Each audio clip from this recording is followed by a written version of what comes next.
Okay, it is Thursday, October 21st. I'm Tom Novak. This is your Novak Weather. And bring me the news weather update brought to you by All Energy Solar. All Energy Solar is harnessing the power of the sun to create affordable energy across not only Minnesota, but the upper Midwest and the entire country. Thank you, All Energy Solar, for sponsoring this update. Hey, take a look at the rain that has fallen now over the last 24 hours. So this is mostly yesterday.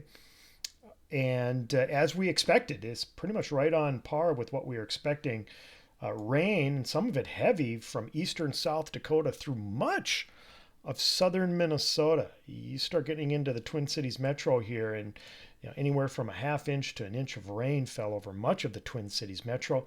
And look at this, over 2 inches of rain over portions of southwestern Minnesota and even in south central Minnesota near the Mankato area. So we were expecting significant rains in these areas, and this storm system did not disappoint, with rainfall totals dropping off as you went into Wisconsin. Here's the moisture channel loop from outer space. We call this the water vapor imagery, and there's that storm system now pinwheeling off to the east over Michigan and the Great Lakes region, heading towards New England. And we still have more of a west and northwest flow in our atmosphere, but as time goes on here over the next 24 hours, our flow will become even more northwest out of Canada, and you can see just a little bit of mid and upper level moisture here over North Dakota. And when we zoom in and look at the visible satellite loop now over southern and central Minnesota and the Dakotas, here is our saving grace, I think, for tonight now.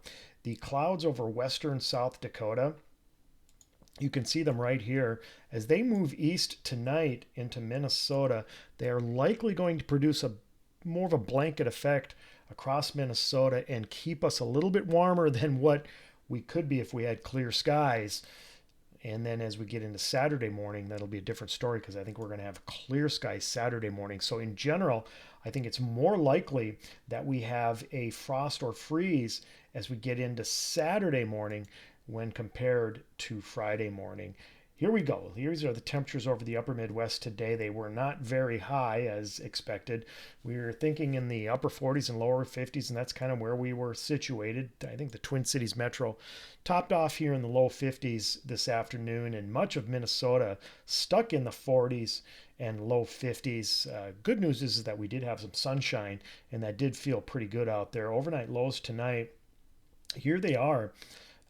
I think the Twin Cities inner suburbs and the core metro are only going to drop into the mid to upper 30s, but you start going outside the Twin Cities metro and temperatures are going to drop off to near or maybe even just a touch below freezing. So if you're outside of the core Twin Cities metro, make sure you cover your plants, tender vegetation, just in case we drop below that freezing mark. No doubt, I think a frost is in store for almost everybody.